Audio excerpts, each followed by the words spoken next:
ఏంటంటే సార్, చిన్నపిల్లల్లో కావచ్చు, పెద్దవాళ్ళలో కావచ్చు, మానసిక వ్యాధులు వస్తాయా అన్న డౌట్ అయితే కనిపిస్తుంది. మీరేం చెప్తారు ఈ వైటమిన్ డి లోపం? ఎస్, ఇప్పుడు నేను చెప్పిన కాగ్నేటివ్ ఇంపైర్మెంట్ ఏదైతే వైటమిన్ డి వల్ల ఉపయోగం ఉంటుందో, ఇవన్నీ పెద్దవాళ్ళలో మర్చిపోవడం కానీ, శ్రద్ధ వహించలేకపోవడం, కాన్సన్ట్రేషన్ ఉండదు వాళ్ళకి. సో వాళ్ళకి మెమరీ లాస్ ఉంటుంది. ఇవన్నీ కూడా పెద్దవాళ్ళు. పిల్లల్లో అయితే there are so many studies అండి, ఇంకా స్టడీస్ జరుగుతున్నాయి, వీళ్ళ రీసెర్చ్ జరుగుతుందండి. ఈ పిల్లల్లో ఏంటంటే అండి, తల్లికి కనుక గర్భం ఉన్నప్పుడు తనకి కనుక వైటమిన్ డి డెఫిషియన్సీ ఉంటే కనుక ఆ ప్రభావం పుట్టబోయే పిల్లల మీద ఎక్కువ చూపిస్తుందని ఉందండి. సో ఆ రకంగానే ఆటిజం అనేది ఒక ఆటిజం స్పెక్ట్రమ్ డిజార్డర్స్, అంటే ఆటిజంలో 100 గ్రూప్స్ ఉంటాయి. ఆటిజం స్పెక్ట్రమ్ డిజార్డర్స్ అని, అటెన్షన్ డెఫిసిట్ డిజార్డర్స్ అని, ఇవన్నీ కూడా ఈ రావడానికి చాలా ఛాన్సెస్ ఎక్కువ అండి.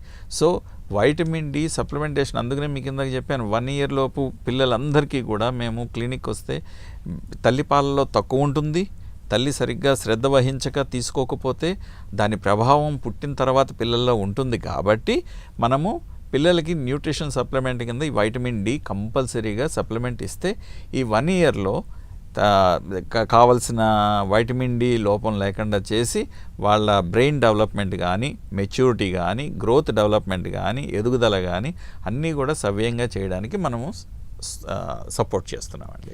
అయితే సార్, ఈ వైటమిన్ డి లోపాన్ని ఎలా గుర్తించవచ్చు అంటారు? ఏ రకాల టెస్ట్లు అవైలబుల్లో ఉన్నాయి? అండ్ ఎన్ని మంత్స్కి ఒకసారి మనం అనలైజ్ చేసుకుంటూ ఉండాలి బాడీని?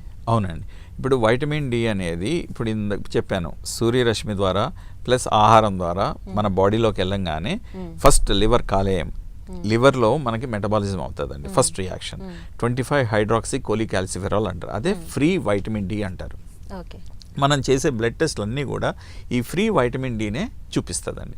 దీంట్లో normal value should be 20 nanograms per ml అంటామండి. నెంబర్ గుర్తుంచుకోండి, 20 కంటే 20 నుంచి 30, 20 to 40 వరకు ఉండాలండి. 20 కంటే తక్కువ ఉంటే డెఫిషియన్సీ అంటామండి. 10 కంటే ఇంకా ఉంటే మరీ డెఫిషియన్సీ అంటాం. అలాగే 20 to 30 ఉంటే ఇట్స్ గుడ్, 20 to 40 ఉంటే మరీ మంచిది అనమాట. సో దీనికి మనము 2 రకాలు పబ్లిక్కి తెలియాలి అంటే, ఒకటి 20 కంటే తక్కువ కాకుండా చూసుకోవాలి. అండ్ ఒకసారి వైటమిన్ డి ఇవ్వడం మొదలుపెట్టాక 3 monthsకి ఒకసారి చేయించుకోవాలండి. వైటమిన్ డి లోపం ఉంటేనే 3 months తర్వాత రిపీట్ చేయాలండి. లేదంటే నార్మల్ వాల్యూస్ ఉంటే మటుకు ఏ ఏజ్కి తగ్గట్టు మనం ఏడాదికి ఒకసారి, 2 ఏళ్ళకి ఒకసారి, చిన్న వయసు అయితే ఏడాదికి ఒకసారి, 2 ఏళ్ళకి ఒకసారి చేయించుకోవాలి. 55 ఏళ్ళ తర్వాత అయితే కనుక ప్రతి ఇయర్ చేయించుకోవాలి. అండ్ ఈ వైటమిన్ డికి సంబంధించి టాబ్లెట్స్ బయట అవైలబుల్లో ఉంటాయి.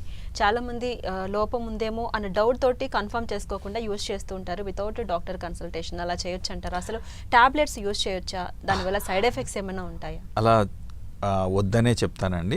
మీకు హెల్త్ కేర్ ప్రొవైడర్స్ ఉన్నారు, ఏ ఊర్లో అయినా డాక్టర్స్ ఉన్నారు.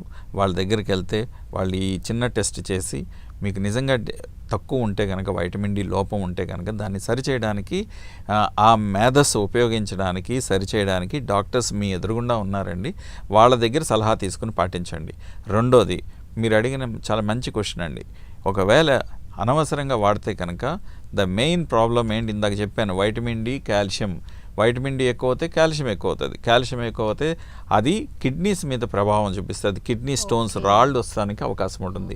దాన్నే హైపర్ కాల్సూరియా అంటారు, కాల్షియం పెరిగినప్పుడు. సో అలాగే కిడ్నీ మీద ప్రభావం కానీ, లేదంటే మజిల్స్ కూడా, మన నీరసం వచ్చేస్తుందండి. ఎలా అయితే లేకుండా ఉంటే నీరసం వస్తుందో, ఎక్కువైనా కూడా ప్రాబ్లమ్స్ అవే వస్తాయి. అలాగే వాంతులు అవ్వడము, స్టమక్ అప్సెట్ అవ్వడము, మోషన్స్ అవ్వడము, డీహైడ్రేషన్ అవ్వడము, చాలా కాళ్ళు నొప్పులు రావడం, తలనొప్పి రావడము, ఇవన్నీ కూడా హైపర్ కాల్సూరియా వచ్చి, వైటమిన్ డి ఎక్కువ తీసుకుంటే హైపర్ కాల్సూరియా వచ్చి ఇవన్నీ ప్రభావం చూపిస్తుందండి. అందుకని చెప్పేది, డాక్టర్ గారికి చూపించుకోండి, పరీక్ష చేయించండి. ఒకవేళ నిజంగా 20 కంటే తక్కువ లోపం ఉంటే కనుక వైటమిన్ డి సప్లిమెంటేషన్ తీసుకోండి డాక్టర్స్ అడ్వైస్తో.